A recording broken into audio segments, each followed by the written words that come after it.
Newton's second law of motion.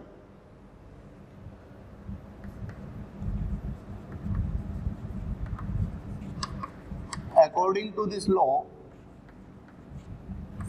net force acting on a body is nothing, it is mass times of its acceleration. F is net force acting on the body, M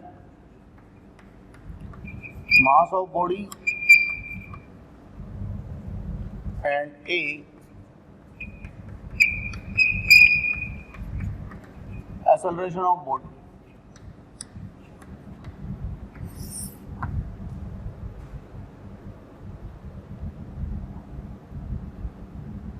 Measured from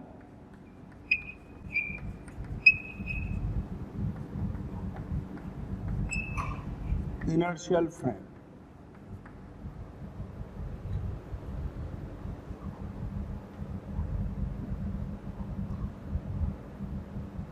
F यहाँ पर net force acting on the body है, इसमें net force में net of real forces. If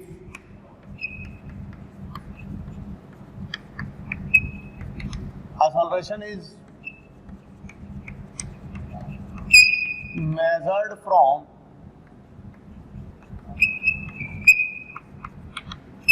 non-inertial frame,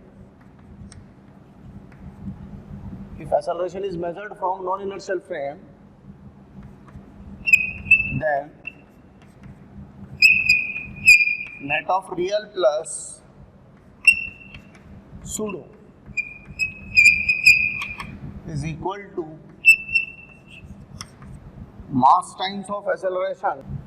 But ये जो acceleration होगा where A is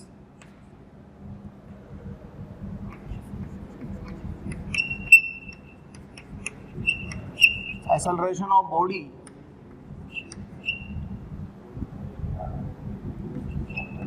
with respect to given reference frame. Acceleration of body with respect to given reference frame. ये acceleration है, acceleration of body measured from inertial frame. And ये है acceleration of body with respect to given reference frame. और इसको और खुल के लिखें तो ऐसे लिख सकते हैं F real plus mass of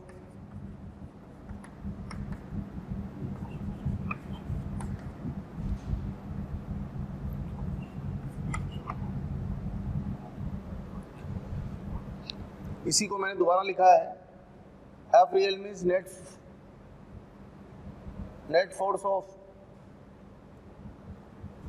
real forces, and this is pseudo force.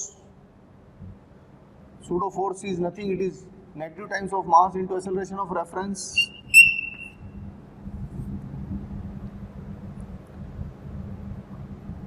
And this is equal to mass into acceleration of object relative to reference frame. इसका अर्थ समझ ले, acceleration of object relative to reference frame.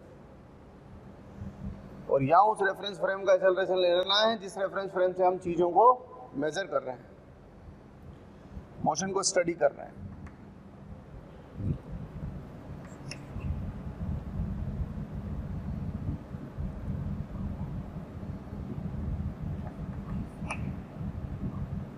If A equal to 0 until unless कहा नहीं जाए तब तक हम यही मान के चलेंगे कि हम चीज़ों को इनर्शियल फ्रेम से ही देख रहे हैं. सेकंड लॉ इज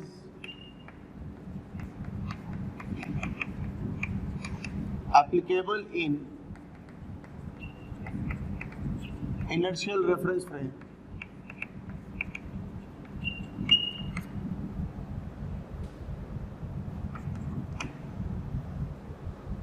इस केस में हम एक चीज का ध्यान रखेंगे, अगर हम एक्स एक्सिस के अलोंग काम कर रहे हैं, along x,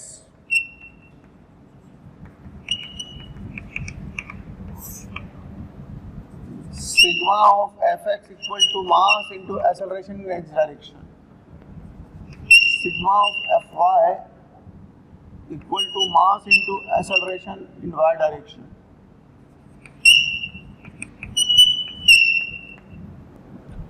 With sign.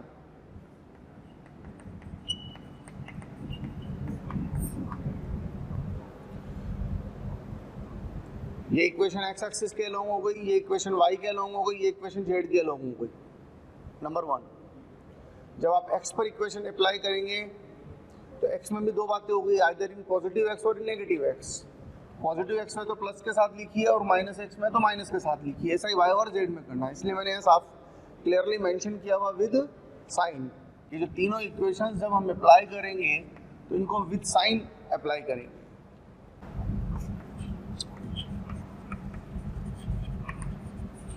According to second law, rate of change of linear momentum. According to second law, rate of change of linear momentum of a particle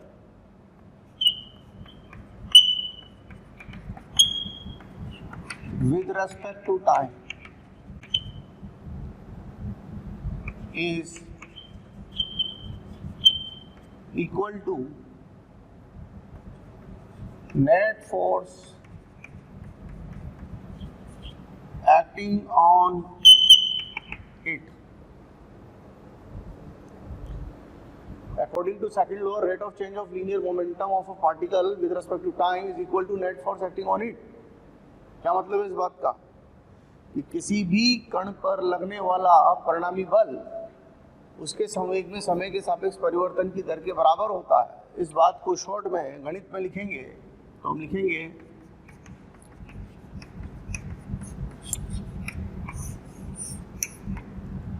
F equal to dp by dt, और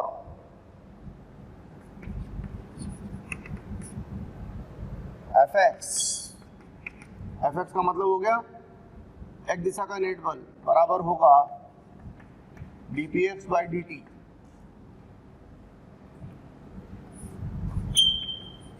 fy बराबर dpy by dt, fz बराबर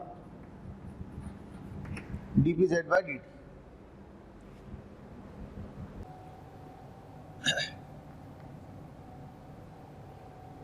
बच्चों हम discuss कर रहे थे fx equal to dpx by dt, therefore del px का मतलब है change in momentum in x direction, that can be written as fx dt. in the same way, इसी तरीके से हम कह सकते हैं delta P Y is equal to integral of F R D P and delta P Z is integral of F Z. X direction के force का time के साथ इंटीग्रेट करेंगे तो एक्स डायरेक्शन का मोमेंटम में चेंज मिलेगा, इसी तरीके से वाई और जेड के। एंड नेट मोमेंटम में चेंज कैलकुलेट करना है तो तीनों को हम ऐड कर देंगे।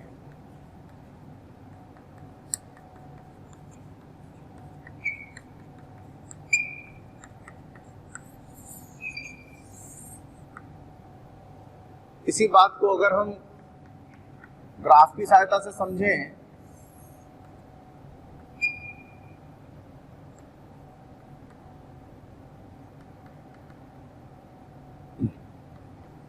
मान लीजिए बच्चों पीटी ग्राफ दिया हुआ है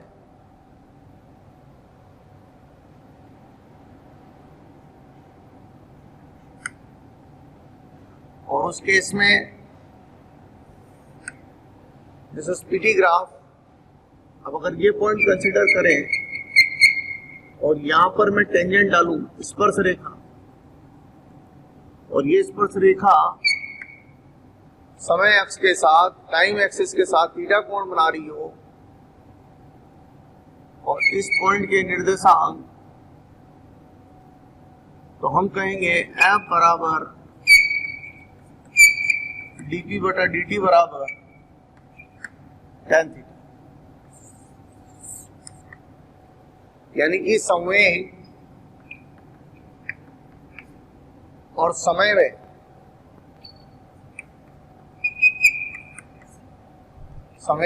में अगर ग्राफ खींचा हुआ हो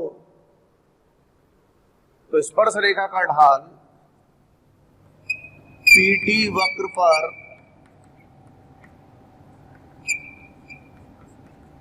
स्पर्श रेखा का ढाल बल को बतलाता है।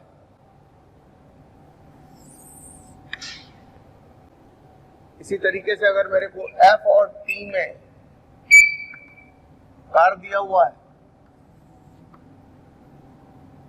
ये T1, ये T2, ये FT वक्र,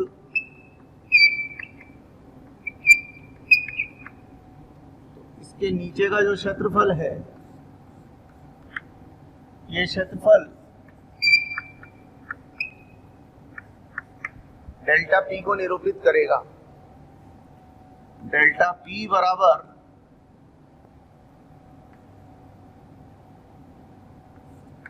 integration of force with respect to time, FT curve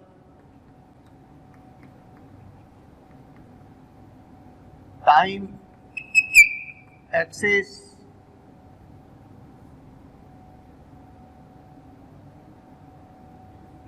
T बराबर T1 तथा T बराबर T2 के मध्य क्षेत्र।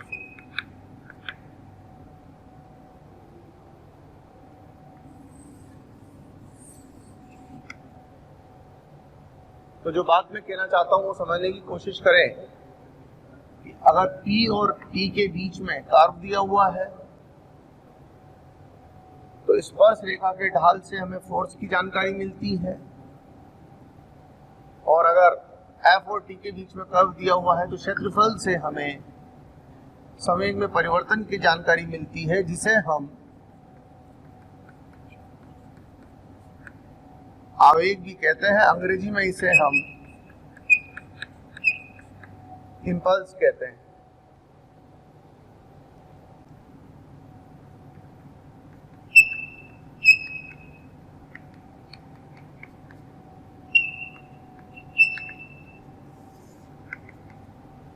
Newton third law. हमें इतना प्यार देने के लिए थैंक यू वेरी मच। हज़ारों बच्चे हमारे टीचर्स के वीडियोस का लाभ उठा रहे हैं और अपनी पढ़ाई में लगे हुए हैं। अपने डिस्क्रिप्शन बॉक्स में जो लिंक दिया हुआ है उसको क्लिक करके अपना एनरोलमेंट सुनिश्चित करें। जो बच्चे हमारे डाउट क्लियरिंग सेशंस में एनरोल होना चाहते हैं, हमारे स्टडी मटेरियल को पढ़ना चाहते हैं, वो अपने आप को रजिस्टर करवाएं।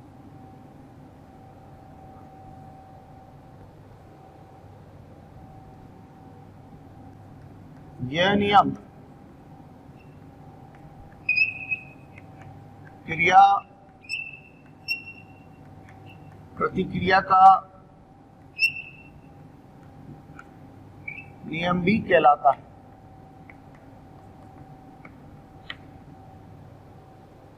यह नियम क्रिया प्रतिक्रिया का नियम भी कहलाता है।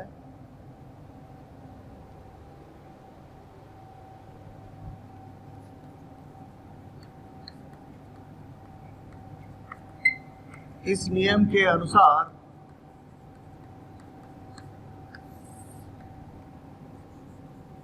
क्रिया व प्रतिक्रिया बल मात्रा में समान व दिशा में विपरीत होते हैं।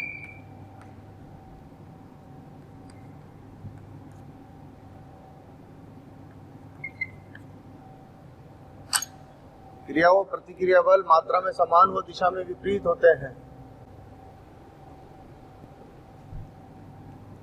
यह दोनों बल कभी भी एक ही वस्तु पर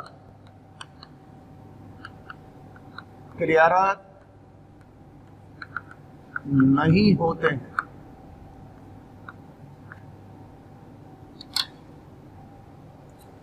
ये दोनों बल कभी भी एक ही वस्तु पर क्रियारत नहीं होते हैं।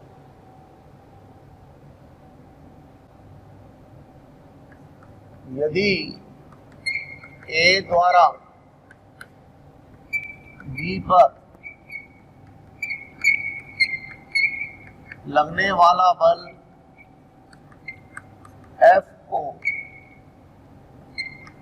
तो B द्वारा A पर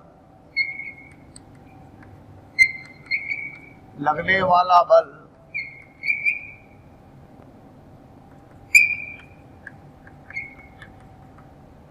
-F होगा। यदि A द्वारा B पर लगने वाला बल F हो तो B द्वारा A पर लगने वाला बल -F होगा। दोनों में से किसी एक को क्रिया कहेंगे तो दूसरा उसकी प्रतिक्रिया कहलाएगा। दोनों में से किसी एक को क्रिया कहेंगे तो दूसरा उसकी प्रतिक्रिया कहलाएगा। FAB A पर B द्वारा बल, FBA B पर A द्वारा बल, FAB का मान और FBA का मान सेम, परंतु FAB के equal to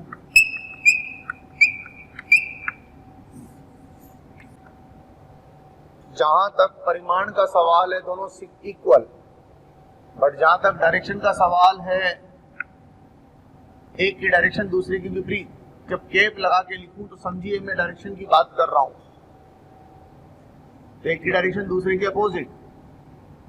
and vector form में ऐसे भी लिख सकते हैं,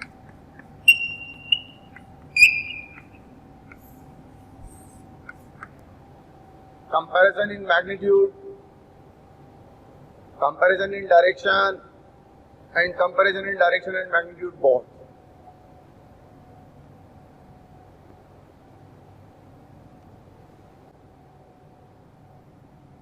थर्ड लॉ को समझने के लिए मैं एक एग्जांपल ले रहा हूं बच्चों। जैसे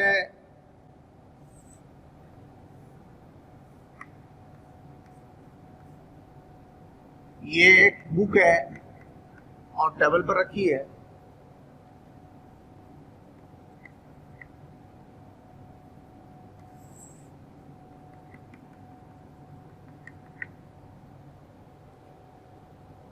अब अगर हम बुक पर लगने वाले फोर्सेस देखें, फोर्सेस ऑन द बुक, तो बुक अर्थ के फील्ड में है तो अर्थ का ग्रेविटेशनल फोर्स, ये फोर्स कौन सा फोर्स है? Force on book by the earth. B means book, E means earth. एक लगेगा यहां पर नॉर्मल कांटेक्ट फोर्स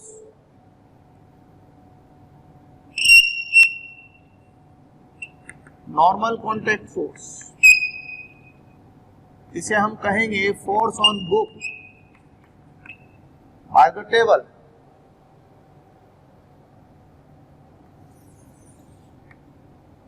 बच्चों जो थर्ड लॉ है वो रियल फोर्सेस पर ही एप्लीकेबल होता है, सूडो फोर्स पर थर्ड लॉ एप्लीकेबल नहीं होता।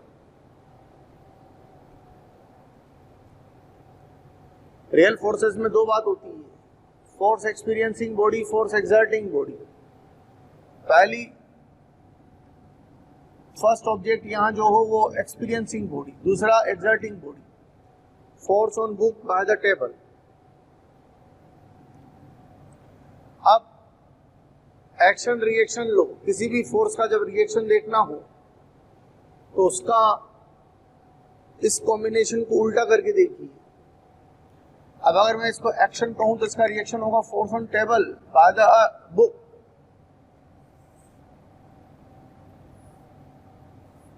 जितना फोर्स टेबल ने बुक पर ऊपर की तरफ अप्लाई किया उतना ही फोर्स बुक टेबल पर नीचे की तरफ अप्लाई करेंगे। इसकी डायरेक्शन और इसकी डायरेक्शन अपोजिट है and it is force on table by the book.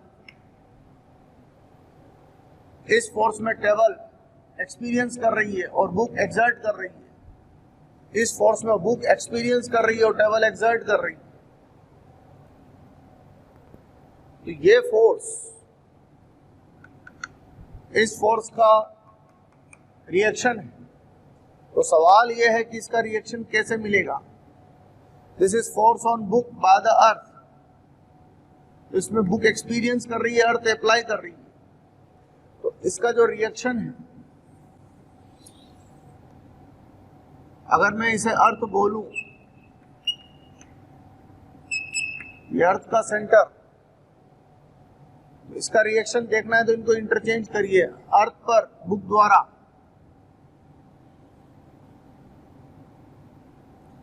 अगर मैं इस फोर्स को W बोल दूं,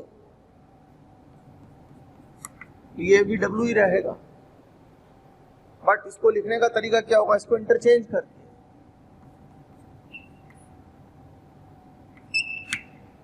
अर्थ पर बुक द्वारा, E means earth, B means book. Earth पर इसके द्वारा, बुक द्वारा। ये कहां पर है, बुक पर, इसके द्वारा, अर्थ द्वारा। तो इसका रिएक्शन ये है, इसका रिएक्शन वो है। ये बॉडी रेस्ट में है, इसका एक्सेलरेशन 0 है। जब तक कुछ अलग से मेंशन नहीं किया जाए तो आप समझिए कि जो एक्सेलरेशन है वो इनर्शियल फ्रेम से ही नापा गया है। जब तक कि कुछ और मेंशन नहीं किया जाए तब तक आप ऐसा समझिएगा कि एक्सेलरेशन इनर्शियल फ्रेम से ही मेजर किया गया है। अब यहां पर जो मैं बात आपको समझाना चाह रहा हूं वो ये कि इस बॉडी के ऊपर नेट फोर्स 0 है, एक्सेलरेशन 0 है।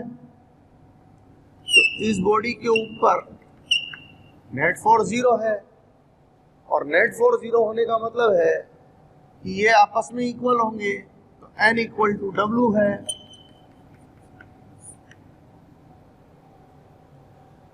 तो ज्यादातर लोग गलती कहां करते हैं वो समझ लें आप। अगर मेरी बात आपको पकड़ में आ गई तो समझिए कि एक्शन रिएक्शन का मतलब समझ में आ जाएगा आपको। कुछ लोग समझते हैं कि ये दोनों इक्वल हैं, ये दोनों अपोजिट भी हैं, तो ये एक्शन रिएक्शन हो गए। बच्चों, एक्शन का रिएक्शन देखने के लिए इस कॉम्बिनेशन का रिवर्स करके देखिए। ये है बुक पर टेबल द्वारा, ये है बुक पर अर्थ द्वारा। क्या ये कॉम्बिनेशन और ये कॉम्बिनेशन इंटरचेंज हुए हैं क्या? नहीं हुए। ये कभी भी ये दोनों एक्शन रिएक्शन पेयर नहीं बना रहे हैं। ये और ये एक्शन रिएक्शन पेयर नहीं है। एक्शन रिएक्शन पेयर कब होगा? ए पर बी द्वारा और बी पर ए द्वारा, वो एक्शन रिएक्शन पेयर होगा। एक्शन रिएक्शन फोर्स कभी भी एक ही वस्तु पर नहीं लगते हैं, ये एक ही वस्तु पर लग रहे हैं।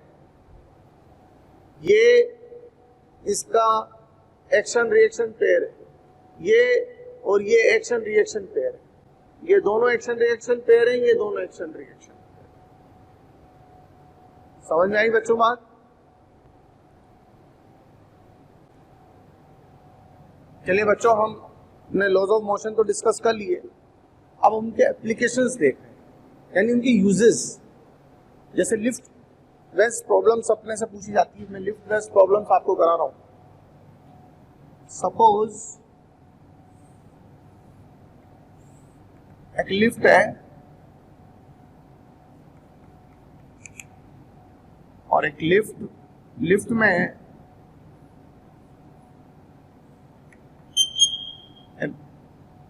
m किलोग्राम का एक बॉक्स रखा हुआ है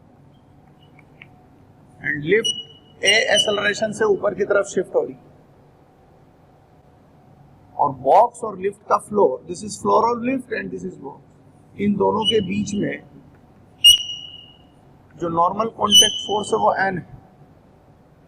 n is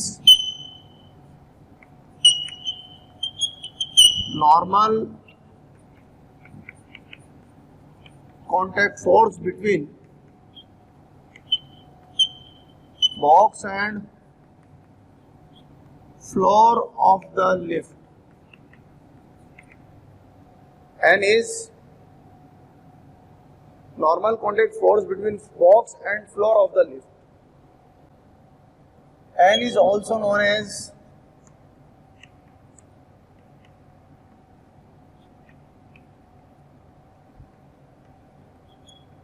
normal apparent weight।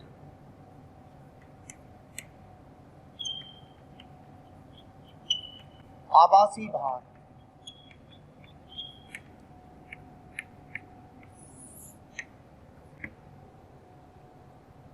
W होता है बच्चों mg, ये वास्तविक भार। N को कहते हैं आभासी भार और W को कहते हैं वास्तविक। अब सवाल यह है कि क्या वास्तविक भार और आभासी भार दोनों का समान होना जरूरी है, ये अपन चेक करते हैं। यहां पर A लिफ्ट का एक्सेलरेशन है। अब बच्चों, मैं इस काम को दो तरीके से कर रहा हूं। एक बार मैं जमीन के सापेक्ष बात करूंगा, एक बार मैं लिफ्ट के सापेक्ष बात करूंगा। पहला जो फिगर बना रहा हूं मैं,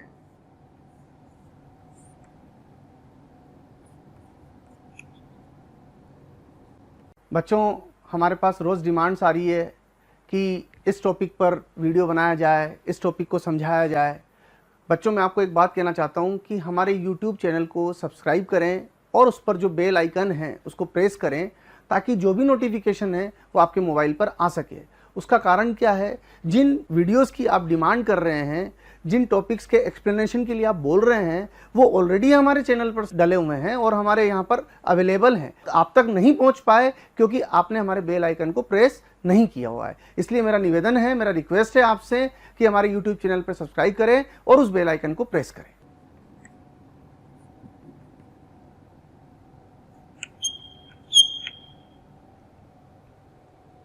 देखो, मैंने फिगर जब बनाया तो आप नोटिस करें मैंने क्या क्या किया है। ये ऑब्जर्वर हो गया, प्रेक्षक, ये वस्तु हो गई। प्रेक्षक जमीन पर है, वस्तु लिफ्ट के अंदर है और लिफ्ट एक त्वरण से ऊपर जा रही है। बच्चों, जब भी हम लॉज ऑफ मोशन अप्लाई करते हैं तो कुछ स्टेप्स का आपको ध्यान रखना है। जैसे सबसे पहला काम आपको रेफरेंस फ्रेम डिसाइड करना है। रेफरेंस फ्रेम मतलब प्रेक्षक को कहीं ना कहीं ले जाके खड़ा करना है। किसी न किसी प्लेटफॉर्म के साथ आपको प्रेक्षक को अटैच करना है। अब आप सोचेंगे सर मैं किसके साथ अटैच करूं, तो जहां से वस्तु को देखना आपको आसान लगे वहां पर प्रेक्षक को आप बिठा दीजिए। तो सबसे पहले आपको प्रेक्षक को बिठाना है। फिर दूसरा काम क्या करना है,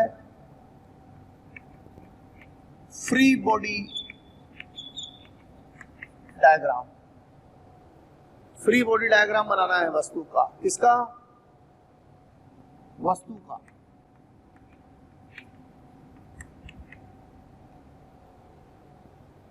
फ्री बॉडी डायग्राम कैसे बनता है? वस्तु पर जो भी बल लग रहे हो उनका सचित्र वर्णन, कौन सा बल किधर की तरफ लग रहा है, और फिर आपको कोऑर्डिनेट सिस्टम काम में लेना है। फिर आपको कोऑर्डिनेट सिस्टम देखना है, X Y Z coordinate system. Coordinate system में जब आप लेंगे तो जनरली हम एक्स एक्सिस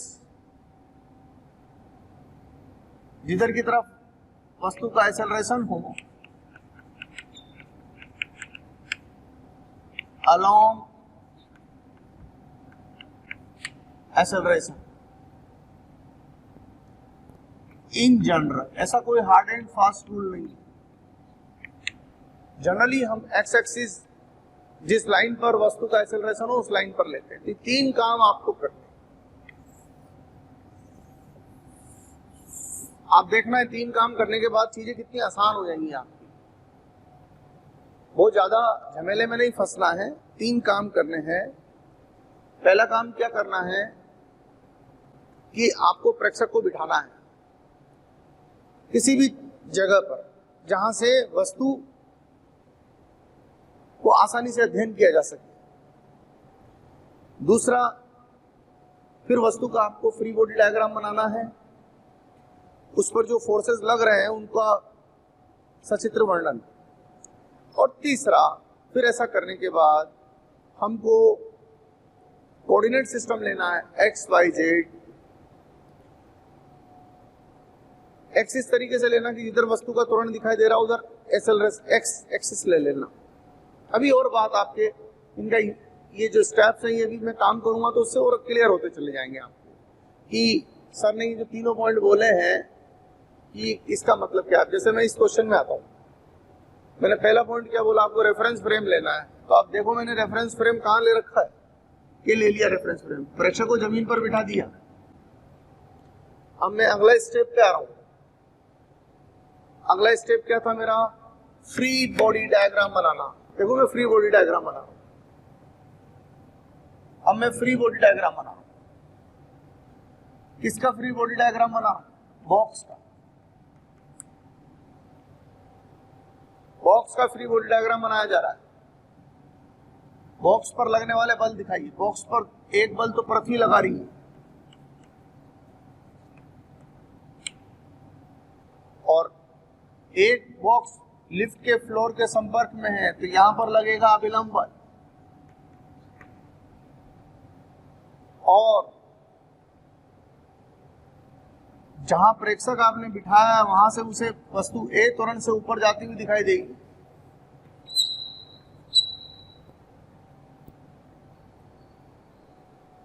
देखिए मैंने क्या किया है। मैंने पहला काम किया है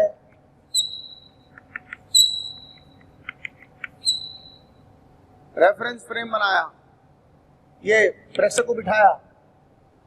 फिर दूसरा काम किया मैंने फ्री बॉडी डायग्राम बनाया, ये फ्री बॉडी डायग्राम बनाया।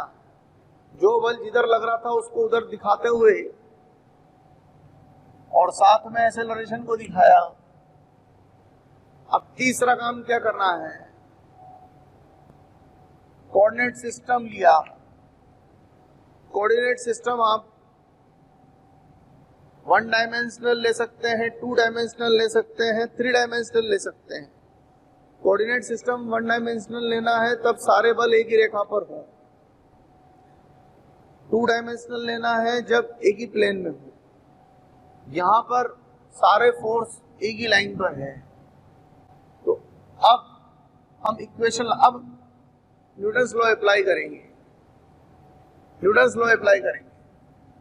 चौथा step, apply laws of motion. ये चौथा स्टेप। अब मैं लॉज ऑफ मोशन अप्लाई कर रहा हूं। जब बॉडी एक्सेलरेटेड दिखाई दे रही हो प्रेक्षक को तो सेकंड लॉ लगाइए, जब बॉडी प्रेक्षक को अनएक्सेलरेटेड दिखाई दे रही हो तो फर्स्ट लॉ लगाइए, सेकंड लॉ। अब यहां पर बॉडी प्रेक्षक को एक्सेलरेटेड दिखाई दे रही है, सेकंड लॉ क्या कहता है, sigma F X is equal to mass into acceleration. Sigma F X का मतलब है नेट फोर्स अलोंग एक्स। जिस डायरेक्शन में एक्सेलरेशन हो उस डायरेक्शन को पॉजिटिव मानते हुए इक्वेशन लिखे। एक ही लाइन पर दो डायरेक्शन होती है, एक प्लस की एक माइनस की, तो यहां पर इक्वेशन क्या लिखेंगे, एन माइनस एम जी। अगर ये प्लस की साइड है तो ये माइनस की साइड हो गई, अगर ये प्लस है तो ये माइनस हो गया। एक्सेलरेशन जिधर की तरफ हो उधर प्लस लेके चलिए, equal to mass into acceleration, N equal to M into G plus A, यानी एन की वैल्यू हो गई ग्रेटर देन एम जी। समझ में आई बात? रेफरेंस फ्रेम यानी कि डिफरेंट निर्देश तंत्र से स्टडी करते हैं।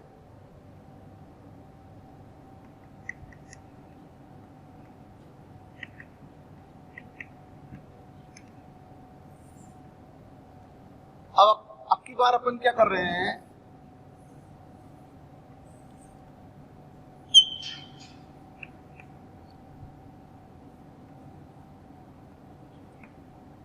प्रेक्षक को हमने लिफ्ट के अंदर ही बिठा दिया, प्रेक्षक लिफ्ट में ही है। अब आपको समझने का प्रयास करिए, प्रेक्षक लिफ्ट में है तो अब हम ये प्रेक्षक इस वस्तु को स्थिर पाएगा। अगर प्रेक्षक को वस्तु स्थिर दिखाई दे यानी प्रेक्षक को वस्तु का त्वरण शून्य दिखाई दे रहा है, तो अब की बार जब हम लिखेंगे कि एक्सेलरेशन ऑफ बॉक्स, प्रेक्षक किसके साथ जुड़ा हुआ है, लिफ्ट के सापेक्ष, यानी अब की बार निर्देश तंत्र लिफ्ट है। Acceleration of box relative to lift कैसा है, 0 है। अब अपन, और प्रेक्षक कहां है हमारा, लिफ्ट से जुड़ा हुआ है, तो हम यानी अब की बार हम जमीन के निर्देश तंत्र में नहीं है, अब की बार हम लिफ्ट के निर्देश तंत्र में है। हम विद रेस्पेक्ट टू लिफ्ट काम कर रहे हैं, विद रेस्पेक्ट टू लिफ्ट। ये रेफरेंस फ्रेम हो गया हमारा, ये हमारा रेफरेंस फ्रेम हो गया लिफ्ट। मैंने बोला था पहला स्टेप हमें प्रेक्षक को बिठाना है, हमने प्रेक्षक को लिफ्ट में बिठा दिया तो लिफ्ट से जुड़ गया, यानी निर्देश तंत्र लिफ्ट हो गया।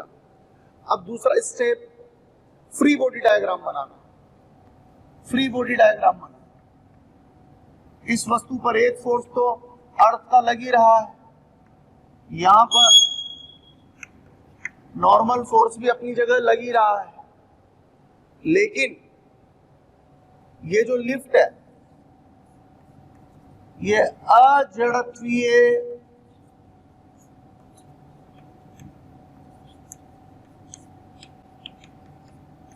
निर्देश तंत्र का काम कर रही है। यहां पर अजड़त्वीय इसलिए क्योंकि लिफ्ट खुद त्वरित है, लिफ्ट खुद त्वरित है।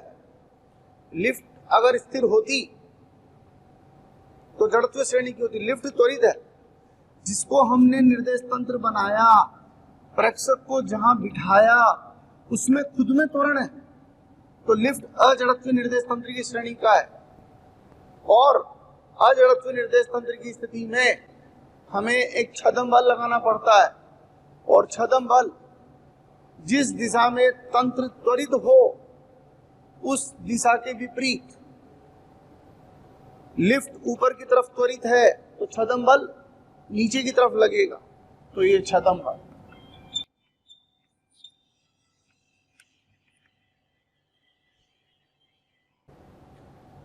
तो यहाँ पर ये जो फोर्स है ये तो लिफ्ट के फ्लोर ने लगाया, ये जो फोर्स है ये अर्थ ने लगाया, फिर ये किसने लगाया इसका पता नहीं। क्यों? क्योंकि छदम फोर्स है, काल्पनिक बल है। काल्पनिक बल की विशेषता होती है किस पर है ये तो पता है, किसने लगाया ये पता नहीं है अपने। तो यहाँ पर ये वाला फोर्स छदम फोर्स है। सवाल ये है कि यहाँ छदम फोर्स की जरूरत क्यों पड़ी? वो इसलिए पड़ी क्योंकि जो बॉक्स है उसका अध्ययन ये व्यक्ति कर रहा है जो लिफ्ट से जुड़ा हुआ, लिफ्ट त्वरित गति कर रही है। और छदम बल की मात्रा कितनी होती है? वस्तु का द्रव्यमान और निर्देश तंत्र का त्वरण। निर्देश तंत्र यानी लिफ्ट का त्वरण एक, और जिस दिशा में निर्देश तंत्र त्वरित हो उसके विपरीत, निर्देश तंत्र ऊपर त्वरित है उसके विपरीत। ये त्वरण किसका है? ये बॉक्स का त्वरण है, ये बॉक्स का त्वरण है, ये त्वरण लिफ्ट का त्वरण है। क्योंकि छदम बल में त्वरण निर्देश तंत्र का आता है, यहाँ जो त्वरण दिखा रखा है बॉक्स का है। बस फर्क इतना है कि जमीन के सापेक्ष नहीं है। किसके सापेक्ष है? लिफ्ट के सापेक्ष। तो ये बन गया फ्री बॉडी डायग्राम। अब आते हैं तीसरी स्टेप पर, कोऑर्डिनेट एक्सिस। यहां पर हमें एक ही एक्सिस की जरूरत है क्योंकि तीनों के तीनों फोर्स एक ही लाइन पर है। इसको प्लस इसको माइनस ले लीजिए, कैसे भी ले सकते हैं क्योंकि इसमें एक्सेलरेशन नहीं है, बॉक्स में एक्सेलरेशन नहीं है। आप चाहे नीचे प्लस ऊपर माइनस ले लें, आप चाहे ऊपर प्लस नीचे माइनस ले लें, कोई इशू नहीं है। होता तो जिधर की तरफ एक्सेलरेशन होता उधर प्लस ले लेता। इक्वेशन इधर प्लस इधर माइनस लेते हुए n minus M G minus M A बराबर 0। पहला नियम क्या कहता है कि त्वरण शून्य हो तो परिणामी बल शून्य होना चाहिए। तो n बराबर M G plus M A, यानी n बराबर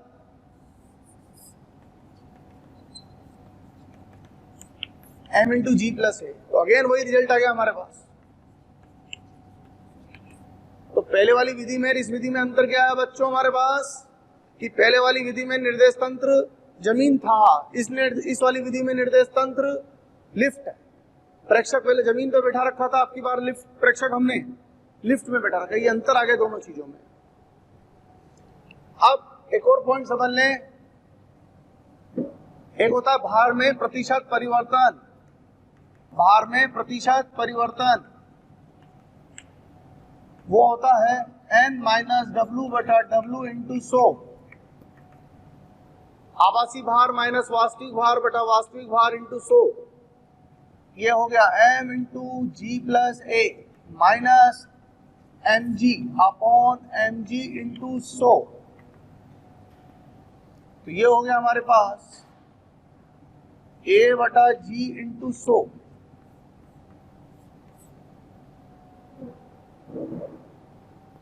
यहां पर एक चीज का ध्यान रखना, हमने लिफ्ट का त्वरण ऊपर की तरफ लिया है तो n का मान आया हमारे पास m इंटू जी प्लस ए। अगर हम लिफ्ट का त्वरण नीचे की तरफ लेते तो ये g माइनस ए आ जाता। लिफ्ट का त्वरण अगर नीचे की तरफ होता तो n का मान m इंटू जी माइनस ए आता, यानी n लेस देन आभासी भार वास्तविक भार होता। और अगर a बराबर g होता, फ्री फॉल बोलते हैं इसको, तो n बराबर m इंटू जी माइनस जी, n का मान 0 होता। इसको भारहीनता कहते हैं, भारहीनता, यानी कि लिफ्ट पर रखी हुई वस्तु अपने आप को भारहीन महसूस करती। ठीक है बच्चों? तो बच्चों अपन लॉज ऑफ मोशन के एप्लीकेशंस पर चर्चा कर रहे हैं। बच्चों अगर आपको हमारे वीडियोस पसंद आते हैं, आपको हमारा पढ़ाया हुआ समझ आता है, तो आप हमारे वीडियोस को लाइक करें, शेयर करें। इससे आपको भी बेनिफिट होगा और साथ में ज़रूरतमंद स्टूडेंट्स तक हमारी बात पहुंच पाएगी। बच्चों आपका जो प्यार इसमें हमें मिलता है, उससे हमें मोटिवेशन मिलता है, वो हमारे लिए बूस्टर डोज का काम करती है। और हम चाहते हैं कि इसी तरह आपका प्यार मोहब्बत हमें मिलती रहे ताकि हम इसी एनर्जी के साथ बराबर लगे रहें। इसी सीरीज में, इसी श्रृंखला में मैंने एक और प्रॉब्लम आपके सामने रखी है। गाड़ी की छत से एक पेंडुलम लटका हुआ है, जब गाड़ी रेस्ट में है तो पेंडुलम इस तरीके से वर्टिकल पोजीशन में है। अब गाड़ी ने आगे की तरफ त्वरित होना प्रारंभ किया, एक ही दर से। ये त्वरण है गाड़ी का, गाड़ी ए त्वरण से आगे की तरफ जाने लगी। तो बच्चों, गाड़ी जब ए त्वरण से आगे की तरफ जाएगी तो ये पेंडुलम इस अवस्था में नहीं रहेगा। ये पेंडुलम अपनी इस प्रारंभिक स्थिति से कुछ पीछे की तरफ आ जाएगा। तो सवाल यह है कि ये पेंडुलम कितने कोण से पीछे आ जाएगा। देखो, फिर से मैं जो पुरानी बातें उनको थोड़ा सा दोहराना चाहता हूं। जब भी हम डायनेमिक्स स्टडी करते हैं किसी भी चीज का,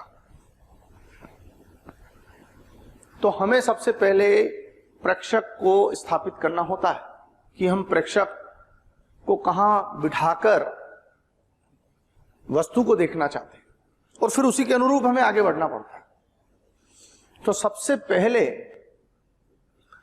प्रेक्षक यानी कैमरा। आप प्रेक्षक को ये समझिए कि वो एक कैमरा है जो चीजों को रिकॉर्ड कर रहा है। अब आप पहले चीजों को रिकॉर्ड करना चाहते तो आपको पहले कैमरा तो स्थापित करना पड़ेगा ना बच्चों। अपन रिकॉर्डिंग भी करना चाहते और कैमरा भी नहीं लगाना चाहते, ऐसा कैसे होएगा?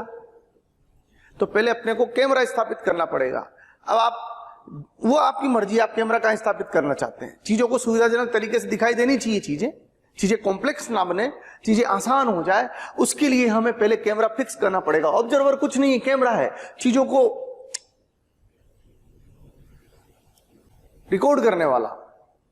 तो मैं पहले कैमरे को जमीन पे स्थापित कर देता हूं। तो पहले हम जो बात कर रहे हैं बच्चों, विद रेस्पेक्ट टू ग्राउंड। प्रेक्षक को कुछ मत समझिए, प्रेक्षक एक कैमरा है और कुछ नहीं। प्रेक्षक एक कैमरा है और कुछ नहीं। तो हमने कैमरे को कहां पर स्थापित कर दिया? जमीन पर। अब जब हम जमीन पर कैमरे को स्थापित करेंगे और इस पेंडुलम की रिकॉर्डिंग करेंगे तो यहां पर हमें जो चीजें देखने को मिलेगी, तो हमें कैमरा बोलेगा कि पेंडुलम ऊर्ध्वाधर से थीटा कोण पर है। अब पेंडुलम पर लगने वाले बलों को देखिए, एक इसके ऊपर लगेगा डोरी द्वारा बल, एक इसके ऊपर लगेगा गुरुत्व बल। ये दो बल लगेंगे और ये पेंडुलम ए त्वरण से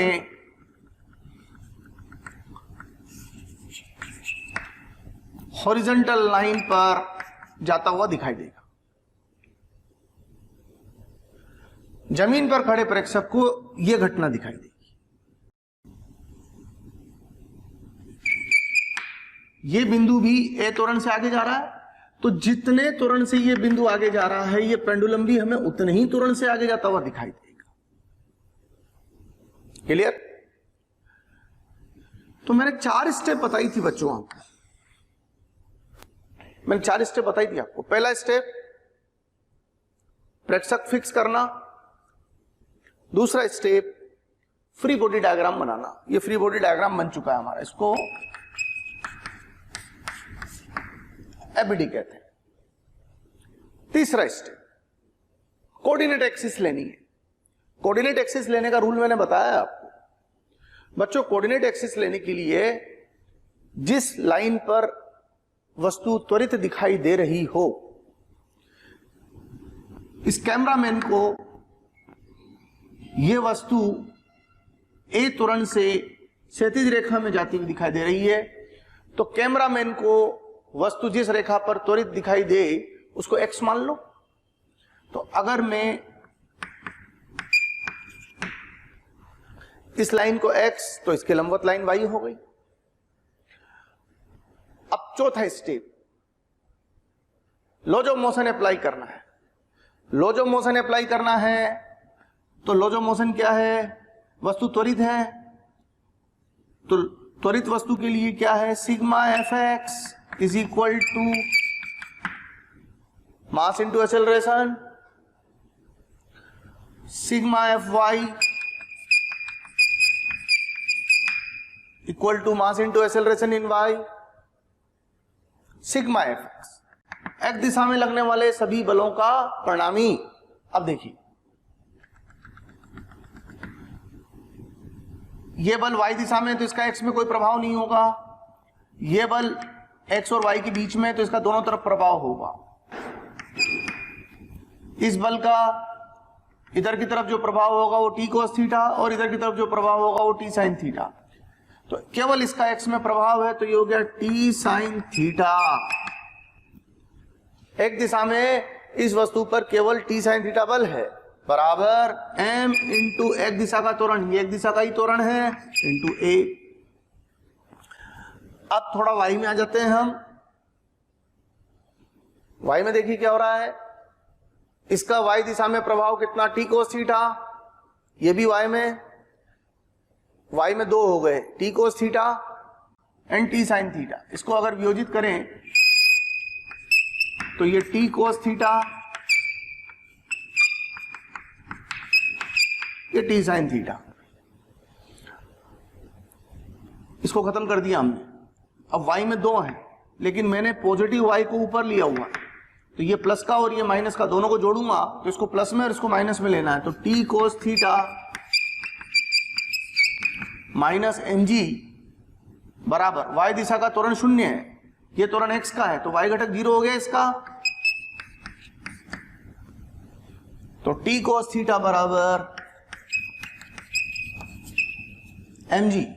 एक इक्वेशन ये आ गई बच्चों और एक इक्वेशन ये आ गई। समीकरण 1 में 2 का भाग लगाने पर tan थीटा बराबर a बाई जी, तो थीटा बराबर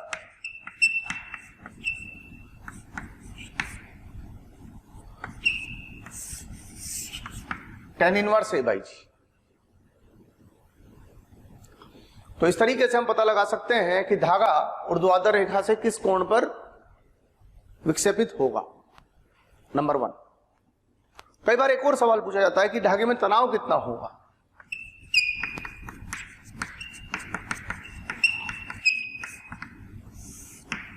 धागे में तनाव देखने के लिए आप दोनों समीकरणों के वर्ग करके जोड़ दें तो T square sine square theta plus T square cos square theta बराबर M square plus M square G square. तो इसमें से टी स्क्वायर कॉमन ले लेंगे तो बाकी 1 हो जाएगा। Sine square theta plus cos square theta equal to 1 होता है, M square A square plus G square. तो टी की वैल्यू आ गई प्यारे बच्चों M under root A square plus G square. तो इस तरीके से आप धागे में तनाव की भी कैलकुलेशन कर सकते हैं। अब बच्चों इस पूरी प्रक्रिया में हमने कैमरा कहां पर रखा, जमीन पर। अब अपन कैमरे को जमीन पर नहीं रखते, थोड़ी देर के लिए हम कैमरे को जो है ना इस कार के अंदर ही रख देते हैं। अब आप बात समझना, देखो कितना परिवर्तन आ जाएगा काम करने के तरीके में। अब इसी सवाल को मैं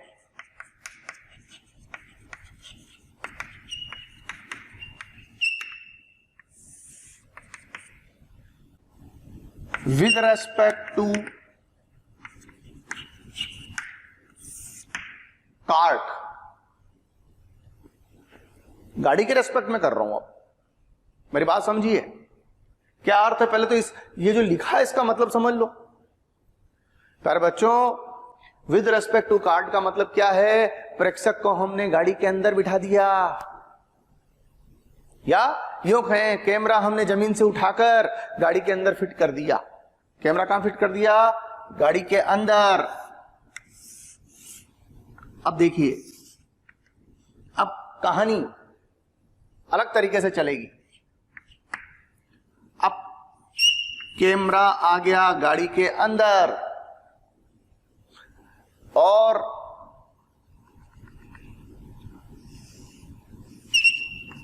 पेंडुलम है ऊर्ध्वाधर से थीटा कोण पर। अब प्रेक्षक को यह वस्तु गतिमान नहीं स्थिर दिखाई दे रही है, तो acceleration of bob relative to cart 0 है। बात समझिए, कहानी में कितना अंतर आ गया। यहां पर प्रेक्षक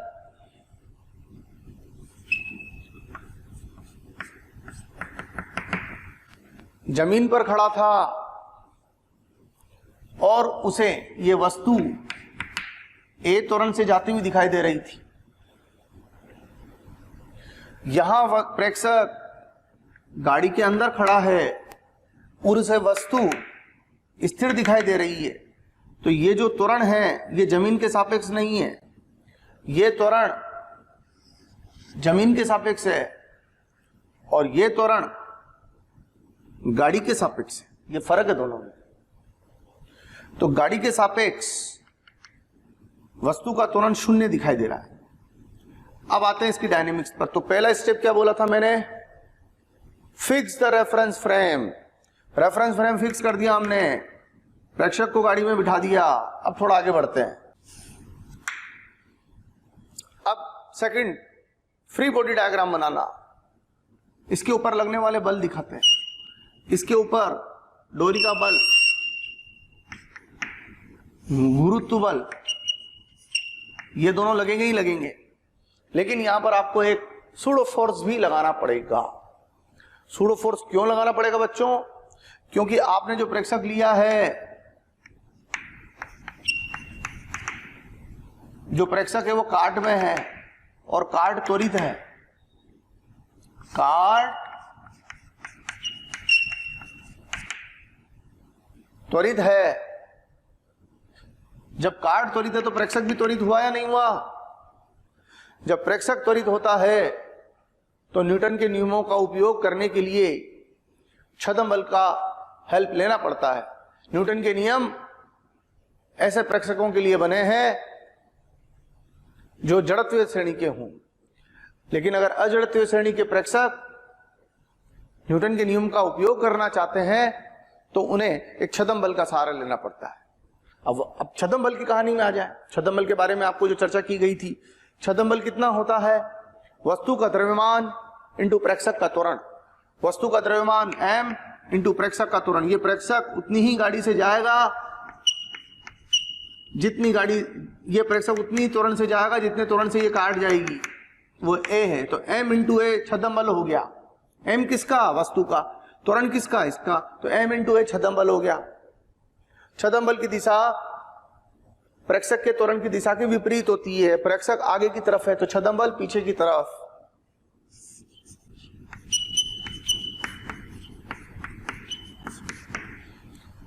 ये त्वरण वस्तु का नहीं है, ये त्वरण प्रेक्षक का है। वस्तु का त्वरण ये रहा 0 है। बॉब का त्वरण कार्ट की सापेक्ष 0 है। इस बात का अर्थ यह हुआ प्यारे बच्चों कि इन तीनों बलों का सम्मिलित प्रभाव 0 है।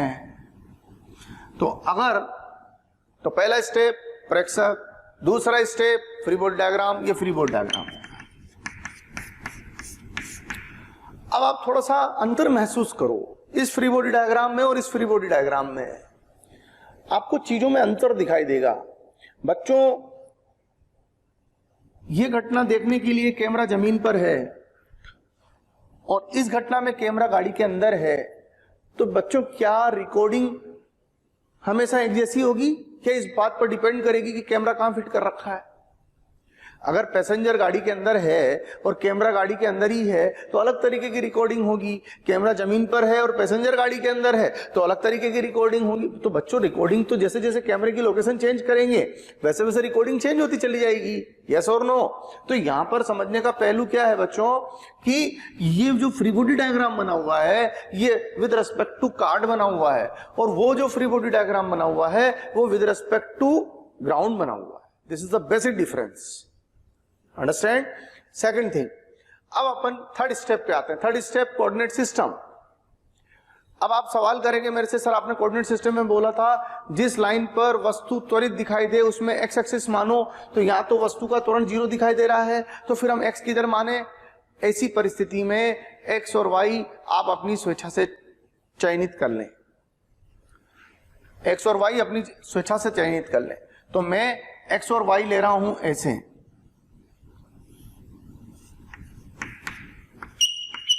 मैंने क्षैतिज रेखा को x और ऊर्ध्वाधर रेखा को y मान लिया, क्षैतिज रेखा को x और ऊर्ध्वाधर रेखा को y मान लिया। आप कहेंगे कि सर आपने x y इसे माना था, तो कोई फर्क नहीं पड़ता बच्चों, इसे x डैश y डैश बोल दो। समझ में आई बात। हालांकि हम मेथड ही चेंज कर रहे हैं तो वो चीज अलग थी। अब मिक्स मत करो, दोनों चीजों को मिक्स मत करो, कंपेयर कर सकते हो, मिक्स नहीं करें। अब समझने की कोशिश करिएगा। अब हमारा थर्ड स्टेप पूरा हो चुका है बच्चों, we have complete third step. First step, fix the observer. Second step, free body diagram. Third step, coordinate system. And now fourth step, applying Newton's law. तो apply Newton's law, तो यहां पर देखो Newton's law कैसे apply करें। Sigma F X is equal to M into X, sigma F Y M into A Y. X से मतलब x dash है, यहां पर एक्स डैश कर लो, उससे कोई दिक्कत नहीं। अब प्यारे बच्चों सिग्मा एफ एक्स का मतलब एक्स डायरेक्शन में लगने वाले फोर्स। एक्स किसको बोला इस लाइन को, तो इसको रिजोल्व करूंगा तो ये टी कॉस थीटा, ये टी साइन थीटा। तो सिग्मा एफ एक्स का मतलब हो गया एक्स डायरेक्शन में एक्सेलरेशन, जब त्वरण 0 हो तो एक्स में भी 0 होता है, वाई में भी 0 होता है, तो ये 0 हो गया। अच्छा यहां पर सॉरी एक चीज भूल गए हम, एक्स में सिर्फ यही नहीं है, एक्स में ये भी है, तो ये प्लस एक्स ये माइनस एक्स, तो यहां पर लिखेंगे T sine theta minus M A बराबर एम इंटू 0। ये प्लस दिशा का है तो प्लस में लिखा, जो माइनस दिशा का उसको माइनस में लिखेंगे। तो टी साइन थीटा बराबर एम ए। इसी तरीके से प्यारे बच्चों हम y का लिख लेंगे, y में 2 है, ये प्लस का ये माइनस का, हो गया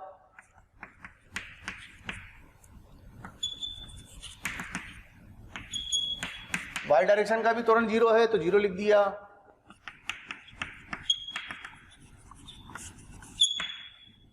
आप नोटिस करिए एट लास्ट हमारे पास वैसी 2 इक्वेशन आ गई जैसी हमारे पास पहले थी।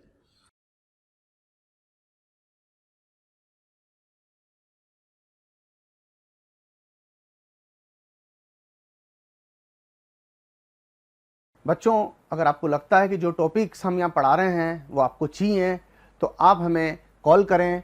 हमारा नंबर है 180021217999। एक बार मैं फिर से रिपीट कर रहा हूँ बच्चों, नंबर बहुत याद रखना बहुत ज़रूरी है, 180021217999। Thank you very much.